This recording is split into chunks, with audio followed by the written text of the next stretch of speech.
कभी अपनी थाली के सामने खड़े होकर सोचा है शाकाहारी खाऊं या मांसाहारी? आज हम बात करेंगे ऐसी चीज के बारे में जो आपकी थाली से और आपकी आत्मा से जुड़ी है। अगर मैं आपको एक हरे भरे बगीचे में ले जाऊं जो फलों, फूलों और हरियाली से भरा हो, तो आपको कैसा लगेगा? शांत, सुकून, शायद खुशी भी। अब कल्पना कीजिए कि आप एक बूढ़ड़खाने में कदम रख रहे हैं। क्या आपको वैसा ही महसूस होगा?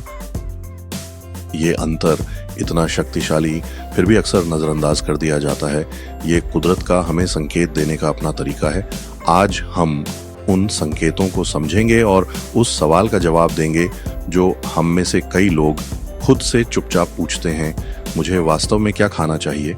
तो अंत तक मेरे साथ बने रहें, क्योंकि आप जो खाते हैं वह सिर्फ आपके शरीर को ही नहीं, आपके मन, ऊर्जा, भावनाओं और यहाँ तक कि आपकी आध्यात्मिक भलाई को भी प्रभावित करता है। मैं इसे 6 भागों में बांटूंगा। जरा सोचिए, फल और सब्जियां रंग बिरंगी, खुशबूदार होती हैं। ये हमें कुदरती तौर पर अपनी ओर आकर्षित करती है। क्या आपने कभी इस बात पर ध्यान दिया है, आप में सहज रूप से पका हुआ आम तोड़ने की इच्छा होती है या पेड़ से ताजा सेब तोड़ने की खुशी? इसमें एक सुंदरता है, कोई अपराध बोध नहीं, कोई विरोध नहीं। हमारी आंखों को ये अच्छा लगता है, हमारी नाक को इसकी खुशबू पसंद आती है, हमारे हाथ इसे छूने के लिए बढ़ते हैं। अब तस्वीर पलटिए, उस जगह पर चलने की कल्पना कीजिए जहां जानवरों को मारा जा रहा है। आप कितने भी मजबूत क्यों ना हो, आपका शरीर प्रतिक्रिया करता है। आप दूर देखते हैं, आप तनाव महसूस करते हैं, शायद जी मिचलाने भी लगे। क्यों? क्योंकि कुदरत आपको कुछ बता रही है, ये आपका रास्ता नहीं है। सिर्फ आपकी जीभ ही मांसाहार की इच्छा करती है, बाकी सारी इंद्रियां इसे अस्वीकार कर देती हैं। नीचे कमेंट करें, क्या कभी ऐसा हुआ है जब आपको मांसाहार तैयार होते देखकर परेशानी हुई हो? चलिए इस बारे में बात करते हैं। आपके अनुभव किसी को सचेत चुनाव करने में मदद कर सकते हैं। देखिए, अगर आप ध्यान से सुने तो आपका शरीर पहले से ही आपसे बात कर रहा है। स्पर्श, क्या आपको कच्चे मांस को छूने में अच्छा लगता है? ज्यादातर लोगों को नहीं। दृष्टि, एक बूढ़ड़खाना आपको शांति का एहसास नहीं देता। गंध, मांस को अच्छी खुशबू के लिए अक्सर मसालों, सॉस या ज्यादा पकाने की जरूरत होती है। ध्वनि, जानवरों की चीखें कठोर दिल वालों को भी परेशान कर सकती हैं। सिर्फ जीभ ही इसके पक्ष में लगती है। और जब आपकी 5 में से सिर्फ एक इंद्री ही किसी चीज का समर्थन करे, तो क्या आपको उसका पालन करना चाहिए? शायद कुदरत ने हमें एक संकेत दिया है और हम उसे नजरअंदाज करते आ रहे हैं।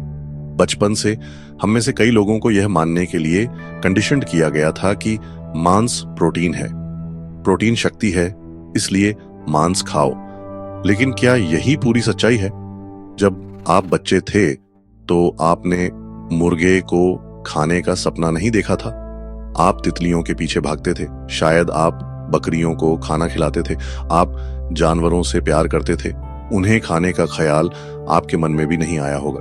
वह मासूमियत, वह जुड़ाव हमारी कुदरती अवस्था है। जब समाज और विज्ञापनों ने हम पर कब्जा कर लिया, तब हम उस चीज से दूर होने लगे जो हमारी आत्मा पहले से जानती थी।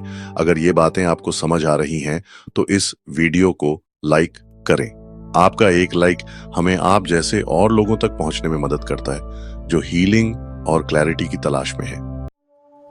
हम जो कुछ भी खाते हैं उसमें ऊर्जा होती है। फल और सब्जियां धूप में उगते हैं, प्रकाश, हवा, पानी को सोखते हैं। वे जीवन शक्ति से जीवित हैं जिसे प्राण कहते हैं।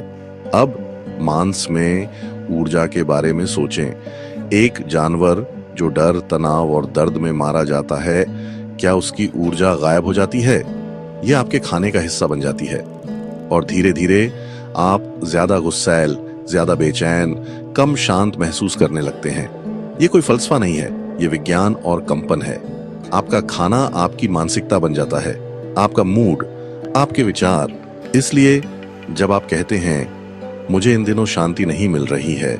तो हो सकता है कि ये आपके फोन या नौकरी की वजह से ना हो, बल्कि आपकी थाली की वजह से हो। अब मैं यहाँ आपको अचानक सब कुछ बंद करने के लिए नहीं कह रहा हूँ, लेकिन जागरूकता ही शक्ति है। छोटी शुरुआत करें। दिन में एक फल वाला भोजन, हफ्ते में एक बार मांस की जगह प्लांट बेस्ड प्रोटीन लें। अपने शरीर की सुने, सिर्फ अपनी जीभ की नहीं। खाने को अपना ईंधन बनने दें, अपनी लड़ाई नहीं। और देखें कि कैसे आपकी ऊर्जा, नींद, क्लैरिटी, यहाँ तक कि आपकी त्वचा भी बदलने लगती है। कमेंट्स में बताएं, क्या आप सिर्फ 7 दिनों के लिए शाकाहारी भोजन करने की कोशिश करने के लिए तैयार हैं? आइए मिलकर एक हीलिंग चैलेंज बनाएं और मैं आपको आने वाले वीडियोस में स्टेप बाय स्टेप मार्गदर्शन करूंगा। प्रकृति ने हर चीज को एक उद्देश्य के साथ डिजाइन किया है, और जब हम उस डिजाइन के साथ तालमेल बिठाते हैं तो जीवन सरल हो जाता है। ज्यादा खुशी, ज्यादा ऊर्जा, कम बीमारी, कम आंतरिक संघर्ष। इसलिए अगली बार जब आप खाने के लिए बैठें तो बस रुकें, खुद से पूछें, अपराध बोध से नहीं बल्कि जागरूकता से, क्या ये खाना मुझे ठीक होने में मदद कर रहा है या मुझे धीरे धीरे नुकसान पहुंचा रहा है? समझदारी से चुनें, प्यार से चुनें और अपने भोजन को अपनी शांति बनने दें। मैं कपिल देवगन हूँ, टॉक हीलिंग से। अगर इस संदेश ने आपके दिल को छुआ है तो कृपया सब्सक्राइब करें और इसे किसी ऐसे व्यक्ति के साथ शेयर करें जिसे सचेत जीवन जीने के लिए एक हल्के से धक्के की जरूरत है। Healing, mental health, inner peace और सचेत विकल्पों पर हफ्ते में 2 बार नए वीडियोस। अगली बार तक जागरूकता से खाएं और भगवान की कृपा से जिए। मिलते हैं अगले वीडियो में।